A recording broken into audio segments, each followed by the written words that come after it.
जैसा कि आप सबको विदित है, कल प्रेस में भी मैंने ये कहा था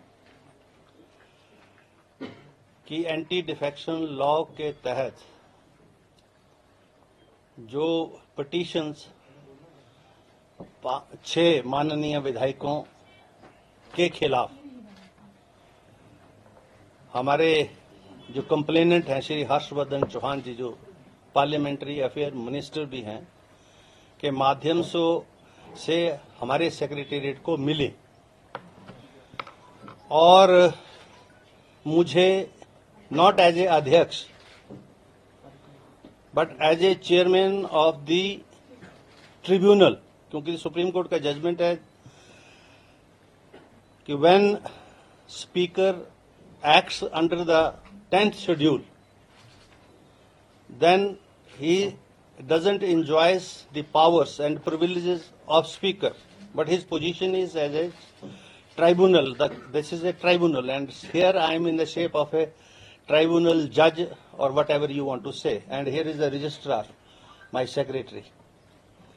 So this pronouncement is in reference to those observations made by the Honorable Supreme Court and the various High Courts in the various judgments. ये जो 6 माननीय हमारे हैं जिन्होंने चुनाव तो कांग्रेस पार्टी से लड़ा और जो एंटी डिफेक्शन लॉ के जो प्रोविजंस है, जो इस पिटीशन जो मेरे पास दायर हुई उसके प्रोविजन उन्होंने अपने खिलाफ अट्रैक्ट किए और उसी के ही संदर्भ में ये पिटीशन यहां पर जो है पार्लियामेंट्री अफेयर मिनिस्टर के माध्यम से हुई। और मेरा जो ऑर्डर है ये बहुत एलैबोरेट है, एग्जॉस्टिव है और लगभग इसके 30 पेज हैं, जिसमें मैंने जो कल माननीय जो हमारे learned advocates from the supreme court, from the high court for petitioner and respondent appear हुए, उनको मैंने पूरी हियरिंग दी, एग्जॉस्टिव हियरिंग। लॉयर्स जो थे वो बार बार पेशाब करने जा रहे थे, मैं बैठा रहा और मैंने कहा I will be hearing you if you want to continue with your arguments up to 8 o'clock, 9 o'clock, 10 o'clock, 11 o'clock, 12 o'clock.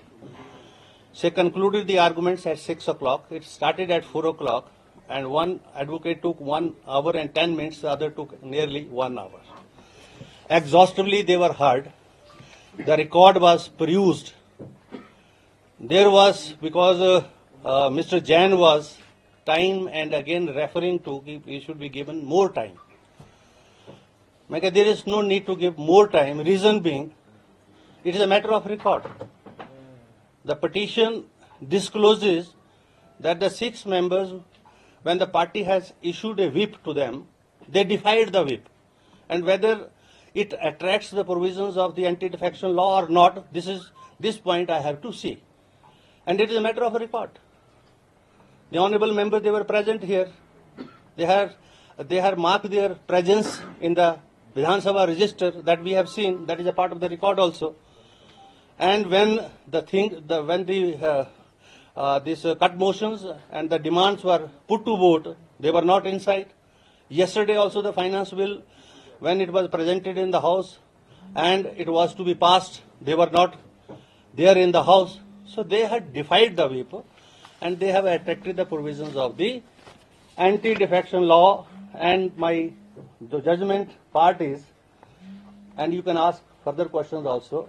Consequently, after this, I hold that the respondents have incurred disqualification under para 2, 1,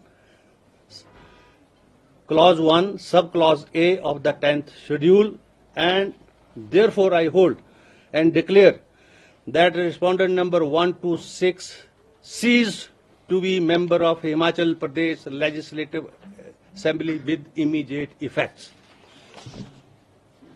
This is the order. They ceased to be the member of this august House, honorable House.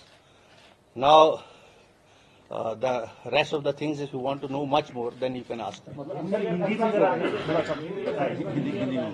मैं ये कहना चाहूंगा कि मैंने उनको अयोग्य घोषित कर दिया है, अब वो इस माननीय सदन के सदस्य नहीं रहे। और अब ये जजमेंट जो है that is for judicial scrutiny also, that will be you see, चाहे हाई कोर्ट होगी चाहे सुप्रीम कोर्ट होगी, इसकी जुडिशियल स्क्रूटनी भी होगी। मैंने अपनी तरफ से ये प्रयास किए हैं कि दोनों पार्टियों को पूरा टाइम दिया है, और मुझे इसलिए इस ऑर्डर को जल्दी करना था क्योंकि एंटी डिफेक्शन लॉ के अंदर जो इंटेंशन है उस लॉ की, और कमीशन जो लॉ कमीशन की जो रिपोर्ट्स हैं वो ये बोलती हैं कि आया राम गया राम की पॉलिटिक्स नहीं होनी चाहिए। अगर आप एज ए कैंडिडेट जब शपथ लेते हैं और शपथ लेने के बाद किसी पॉलिटिकल पार्टी का कैंडिडेट बनते हैं तो आपको जो है उसी ही पार्टी और विचारधारा के साथ रहना चाहिए। जिसका दूसरा पार्ट भी है जिसमें जो है जो प्रोविजन ऑफ व्हिप नहीं है, जो राज्यसभा की वोटिंग है उसमें व्हिप नहीं है, इसलिए मैं उस पार्ट को छेड़ा नहीं। मैंने उस पार्ट पर मैं नहीं गया, मैं सिर्फ उस पार्ट पर गया हूं जो एंटी डिफेक्शन लॉ के प्रोविजन को जो है अट्रैक्ट करता है। वो भी पार्ट जो है उसके ऊपर भी मैंने अपना व्यू पॉइंट दिया इस जजमेंट में कि सुप्रीम कोर्ट उस चीज को भी अच्छे तरीके से दोबारा से देखे, और जो इलेक्शन कमीशन की जो डायरेक्शंस हैं जिसमें उन्होंने वोट जो है दिखा के डालने की बात कही है, नहीं दिखाएंगे तो इनवैलिड हो जाएगा वोट।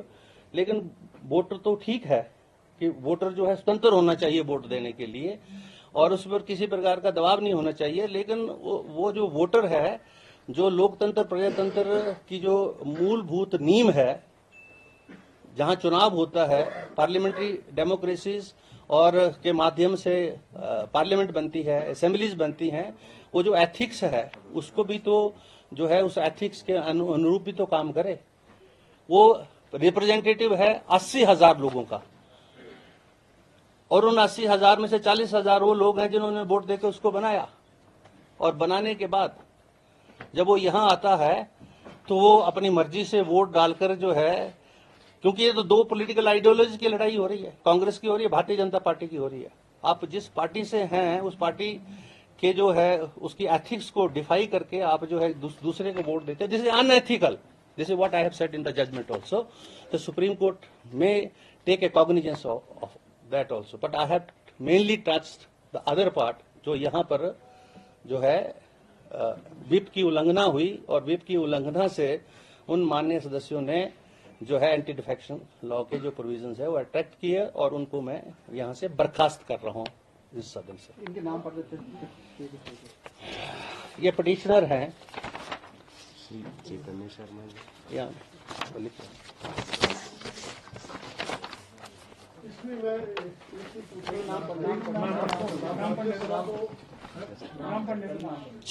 छह ये पिटिशनर 6 के खिलाफ थी ये। एक तो हमारे माननीय सुधीर शर्मा जी, दूसरे जो है चैतन्य शर्मा जी, देवेंद्र भुट्टो जी, राजेंद्र राणा जी, इंद्रदत्त लखनपाल जी और रवि ठाकुर। ये जो हैं ये इन सब का संबंध कांग्रेस पार्टी से है। अगर सर ये नई पार्टी फॉर्म करते हैं और 1/4 इनके साथ एडजस्ट होते हैं तो ये ऑर्डर इम्प्लीकेबल होगा उस पर? अभी तो ये ऑर्डर जो है, इस ऑर्डर के माध्यम से उनकी सदस्यता रद्द कर दी गई है। अब इस माननीय सदन के वो सदस्य नहीं रहे मेरे ऑर्डर के मुताबिक। हाई कोर्ट क्या बोलती है, सुप्रीम कोर्ट क्या बोलती है, क्योंकि मेरे इस ऑर्डर की भी जुडिशियल स्क्रूटनी है। This order is not in finality, this order is a subject of judicial scrutiny, and if the high court whatever the high court says, there is a supreme court also for that.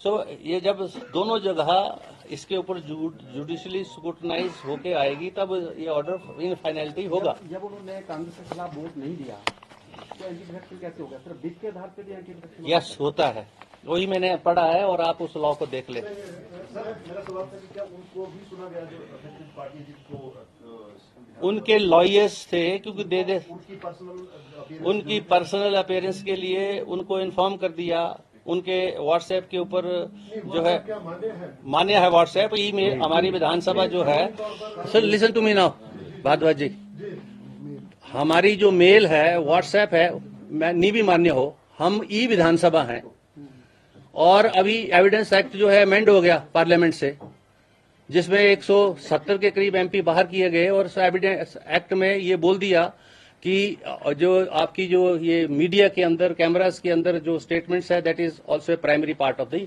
Evidence also. When the supreme Court and the Union of India has amended the evidence act and the CrPC and the IPC, then there is no need to ask such kind of a questions. उनकी तरफ से कोई दलील दी गई नाम? उनकी तरफ से बार बार वकील साहब एक ही मुद्दे को बोल रहे हैं, मुझे और टाइम चाहिए और टाइम चाहिए। मैंने कितना टाइम चाहिए आपको? क्योंकि ये इशू तो ये है कि चुनी हुई लोगों के द्वारा मेजॉरिटी की सरकार, जिसको सत्ता 5 वर्ष के लिए सौंपी गई है, आपका जो एक्ट एंड कंडक्ट आपके क्लाइंट्स का है, क्या वो जो लोगों की मंशा है उसके अनुरूप है या नहीं है? मुझे तो सिर्फ ये विषय देखने हैं यहाँ पर। आप ये चुनी हुई सरकार लोगों की सरकार है, हिमाचल प्रदेश के लोगों की सरकार है, 5 वर्ष के लिए इसको मैंडेट मिला है। 40 लोग जो हैं कांग्रेस पार्टी से जीत के आए हैं, और अगर वो आया राम गया राम की या खरीदो फरोख्त की या करप्शन की पॉलिटिक्स करते हैं, this part I have to see as a speaker, because I have to dispense justice to everybody and to the Himachal Pradesh as a whole also, not to the BJP and not to the Congress party. आपसे ये सवाल पूछने के लिए इसका जवाब मिल सकता है क्या कि विप की सर्विस उनको कैसे हुई या क्या, मतलब क्या व्यवस्था? उनको विप की सर्विस हुई, वो कैसे होती है जी, थोड़ा ये पता चल रहा है? उनको उनके सिग्नेचर हैं, रिकॉर्ड पर है, जजमेंट के ऊपर रिकॉर्ड लगा, उन्होंने सिग्नेचर किए हैं पार्टी मीटिंग्स में, they were present in the party meetings and here also. जब विधानसभा का वो रजिस्टर रखा होता है परे, उसको आप प्रूव कर सकते हैं नीचे जाके मीडिया वाले, उसके ऊपर दोनों बार जब उन्होंने विप डिफाई किया, दोनों बार उन्होंने हाजिरी लगाई है। उनके वकील बार बार ये आर्गू कर रहे थे कि वो बीमार हो सकते हैं, उनको शायद ये पता नहीं था। मैं चुप रहा, हंसता रहा, सुनता रहा उनको, कि उनको पता नहीं है, हमारे पास वो रिकॉर्ड है। उस पर उन्होंने हाजिरी लगाई, they were present in the Vidhan Sabha. Yesterday also they had come in the copter and they were inside the hall when there was the house had adjourned, and उसके बाद उन्होंने वहां हाजिरी लगाई और चले गए, वहां से कॉप्टर से उठ के चले गए। अभी तो मैं बहुत सारी बातें करने वाला हूं आगे आने वाले टाइम में।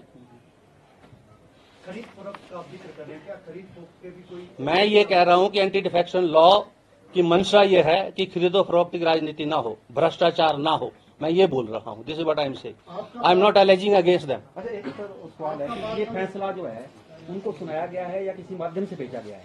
ये फैसला जो पब्लिक डॉक्यूमेंट है, anybody can have a copy of this because this is announced, anybody can apply for the judgment, and I as a tribunal within 24 hours have to supply a certified copy of this, and I will be supplying that.